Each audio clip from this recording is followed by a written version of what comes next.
शाहरुख खान के बेटे आर्यन से मंशियात के मामले में पूछगिछ। इंडिया में मंशियात की रोकथाम करने वाले इदारे एनसीबी ने कहा है कि इदारा बॉलीवुड बादशाह शाहरुख खान के बेटे समेत 8 अफराद से पूछगिछ कर रहा है। शाहरुख खान ने कहा था कि आर्यन फिल्म मेकिंग की पढ़ाई कर रहे हैं। इंडिया में मंशियात की रोकथाम करने वाले इदारे नेशनल क्राइम ब्यूरो एनसीबी ने कहा है कि इदारा बॉलीवुड के बादशाह शाहरुख खान के बेटे समेत 8 अपराध से मंशियात के इस्तेमाल से मुतालिक तफ्तीश कर रहा है। खबररसा इदारे एनआई के मुताबिक गुज़िश्ता रात मुंबई के साहिल से दूर एक क्रूज यानी एक किस्म के बहरी जहाज पर मुबीना रीव पार्टी में ये अफराद शरीक थे, जिसमें मुबीना तौर पर मंशियात का इस्तेमाल किया गया है। जिन लोगों से पूछगिछ की जा रही है उनमें आर्यन खान, अरबाज मर्चेंट, मिनमन धमेचा, नौपुर सरीका, स्मित सिंह, मोहित जायसवाल, विक्रांत चोखर और गोमित चोपड़ा शामिल हैं। एनसीबी के सरबराह एसपी प्रधान ने खबररसा इदारे एएनआई को बताया कि ये कई हफ्तों से जारी एक मुश्किल तफ्तीश के नतीजे में ये पूछगिछ की गई है। उनके मुताबिक हमने खास इंटेलिजेंस इत्तलात पर कार्रवाई की, जिसके नतीजे में इस मामले में बॉलीवुड से भी कुछ ताने बाने जा मिले हैं। उन्होंने कहा कि 8 लोगों को पार्टी की जगह से मंशियात मिलने की बुनियाद पर पूछगिछ के लिए हिरासत में लिया गया है और उनसे हासिल होने वाली इत्तलात की बुनियाद पर मजीद छापे मारे जाएंगे। एसएन प्रधान ने कहा कि जब हमें ये इत्तला मिली कि चरस और एमडीएम नशावर अद्वियात पार्टी में इस्तेमाल करने के लिए ले जाई जा रही हैं, तो हमने छापा मारा, जिससे हमें मंशियात मिली। इससे कबल गुज़िश्ता साल अदाकार सुशांत सिंह राजपूत की खुदकुशी के बाद होने वाली तफ्तीश में बाली में मंशियात के बकसरत इस्तेमाल के बात सामने आई थी और इस मामले में रिया चक्रवर्ती समेत बहुत से लोगों से एससीबी ने सवालात किए थे।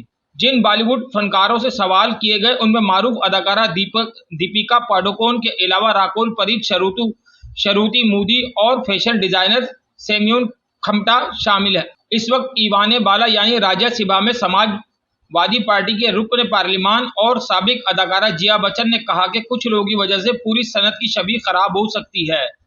ख्याल रहे कि ये पार्टी शनिचर और इतवार के दरमियानी शब यानी हफ्ते और इतवार के दरमियानी शब को मुंबई के साहिल से दूर समंदर में एक क्रूज एक बेरी जहाज पर हो रही थी। खबररसा इदारे के मुताबिक कॉर्डेलिया नामी क्रूज की इंतजामिया ने कहा है कि इस वाक़े में बराह रास्त या बिलवास्ता तरीके से वो मुलव्विस नहीं है, क्योंकि दिल्ली की एक मैनेजमेंट कंपनी ने इस क्रूज को एक प्राइवेट पार्टी के लिए हासिल किया था। इंतजामिया के मुताबिक वो तफ्तीश में हुक्काम के साथ मुकम्मल ताउन कर रहे हैं।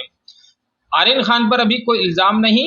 इंडियन एक्सप्रेस की एक खबर के मुताबिक नारकोटिक्स महकमे के एक अफसर ने बताया कि हिरासत में लिए जाने वाले इन 8 अफराद के बयानात narcotic drugs and psychotropic substances NDPS की दफा 67 के तहत रिकॉर्ड किए जा रहे हैं।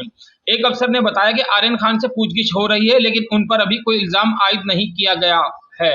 सोशल मीडिया पर इस सिलसिले में आर्यन खान ट्रेंड कर रहा है और लोग एक बार फिर बॉलीवुड और ड्रग्स के इस्तेमाल पर पाबंदी की बातें कर रहे हैं, जबकि हाल ही में गुजरात की एक बंदरगाह से तकरीबन 3000 किलोग्राम मंशियात पकड़े जाने का भी जिक्र हो रहा है और कहा जा रहा है कि मीडिया इस पर खामोश रहा, लेकिन अब बॉलीवुड के ताल्लुक से इस पर खूब गर्मा गर्म बहस छिड़ गई है। श्याम मीरा सिंह नामी एक सारिफ ने लिखा, शाहरुख खान के बेटे आर्यन को सिर्फ पूछताछ के लिए रोका गया है, गिरफ्तार नहीं किया गया। उन पर कोई इल्जाम नहीं है, लेकिन पूरा मीडिया मुसलमान और सेलिब्रिटी होने के नाते पीछे पड़ गया है। अभी इडानी के यहाँ 19,000 करोड़ की ड्रग पकड़ी गई, लेकिन कहीं कोई रिपोर्ट तक नहीं होने दी गई।